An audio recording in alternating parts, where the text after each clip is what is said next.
Nini Nanawe Magin, Mediga Okichi Da'a. I see your spirit, I see your light, you are my relation. My brothers and sisters, elders and youth, friends of every faith and every nation, we gather together tonight to speak of what was taken.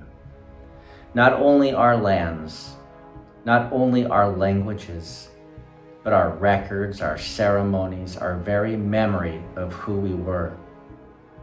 Our sacred bundles were boxed and sent away to museums. Our songs were written down and locked in drawers at the Smithsonian. Our stories were labeled myth and sold to private collectors. And the church that once baptized our children also buried our names beneath Latin stone. These things must be spoken plainly, for healing cannot begin in silence. Yet we do not speak to condemn, we speak so that what was taken may one day be returned. And what cannot be returned may at least be remembered. My brothers and sisters, elders and youth, friends of every faith and every nation, we gather not to reopen old wounds, but to bind them with truth, to cleanse them with courage, and to heal them with love. There was a time when the people of this land walked tall in the sunlight of their own creation. Their languages rose like prayers from the rivers. Their songs echoed in the cedar and the stone. They lived by the rhythm of the drum and the whisper of the wind. But then came an age when men mistook conquest for conversion, and faith was made by the mask of greed. They said, "We come to save you," but too often they came to own you. They baptized our waters and then they took them. They blessed our children and then they took them. They spoke of heaven while they built hell upon our earth. Yet hear me now. Faith itself was not our enemy. Among the crosses and the collars, there were still those who came in love. Those who saw the face of Christ, whom we know by another name, Yahushua. In the brown faces of the people, those who carried compassion, not chains. We honor them still. Whoever embodies the teachings of our peacemaker gave them to us. But as he lamented in your sacred records, the children of this world are more wise in dealing with their own kind than are the children of light. Because there were not enough children of the light amongst the European to stop the darkness from spreading. Many stood by with pale face, empty hands, and deathly silence, as our people met a fate worse than death. But we must name the truth, that the faith of the Gentile was twisted by the power of the ambitious. And what began in prayer was too often finished in profit. That is how a continent was crucified. That is how the Indian was robbed, not only of this land, but of his soul. The sacred memory of who he was and who he was meant to be. And now we live in the long shadow of that robbery.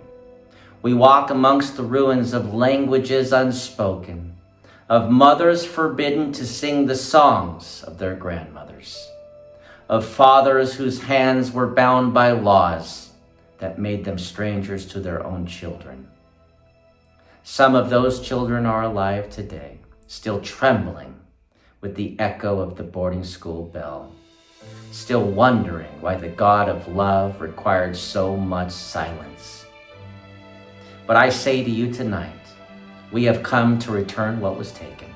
We have come to return the Indian to his soul, not by vengeance, not by violence, but by remembrance, by kindness stronger than cruelty, by forgiveness fiercer than hatred, by the sacred courage to look one another in the eye and not turn away. We do not come to condemn the churches. We come to ask them to walk with us. We do not seek to burn the altars. We seek to purify them with truth. We do not curse the missionaries. We ask their descendants to be missionaries again. Missionaries of justice, missionaries of listening, and missionaries of love. Let those who carry the gospel remember it was not written to build empires, but to free the captives. And if the doctrine of discovery once chained this hemisphere, then let the doctrine of brotherhood now set it free. Imagine, my friends, if the genocide had never come, if the treaties had been kept, if our nations had been allowed to live and teach in peace. From the snows of the north to the jungles of the south, a great confederation of peoples might have flourished. Nations of corn and cedar and stone, standing beside nations of iron and steel. The United States would not hold all the land from sea to shining sea. It would share it. And in sharing, it would be richer. Restraint is not a weakness. Coexistence is not loss. They are the higher law of peace. So we stand here now not asking for pity, but to call for partnership. We stand not as beggars at the gates of history, but as heirs of a promise that was never fully broken. The promise that all peoples were created to walk in dignity before the Creator. Let the descendants of the conquerors learn the art of listening. Let the children of the missions learn the grace of an apology. Let the churches learn the holiness of humility. And let the nations learn that repentance is not shame, it is strength. For the same Spirit that once walked upon the waters still walks among us. The same voice that said, "Let there be light," still calls us to bring light into the darkness of forgetting. And if we have the courage to listen, we will hear the heartbeat of this land rising again.